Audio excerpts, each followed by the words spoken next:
Hi friends, good afternoon. ఎలా ఉన్నారు? నేనైతే చాలా బాగున్నాను అబ్బా. ఈరోజు మాది వచ్చి ఫిష్ ఫ్రై.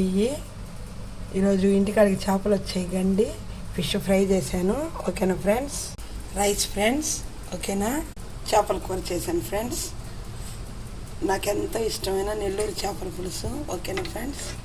చూడండి ఎలా ఉందో, బా సూపర్ ఉంది. తిందాం రండి. రైస్ పెట్టుకున్నాను. నాకు ఎప్పుడు చేప తాలంటే చాలా ఇష్టం ఫ్రెండ్స్. అందుకే ఎక్కువ నేను చేపలు తీసుకురమ్మన్నప్పుడు మా ఆయన చెప్పినప్పుడు కూడా చేప తాళ్ళే ఉన్నవాళ్ళు కోసి, కొంతమంది వద్దని చెప్తుంటారు. అట్లాంటప్పుడు కూడా ఒక్కటే అన్న తేబ్బాయి అని చెప్తాను. నాకు అంత ఇష్టం అనమాట. ఓకేనా ఫ్రెండ్స్? వేడివేడిగా చేపల కూర చేసుకొని వేడివేడిగా తినేస్తున్నాను ఫ్రెండ్స్. ఓకేనా ఫ్రెండ్స్? రండి ఫ్రెండ్స్. నా వీడియోస్ మీకు నచ్చినట్టయితే లైక్ చేసి, షేర్ చేసి, సబ్స్క్రైబ్ చేసుకోండి ఫ్రెండ్స్.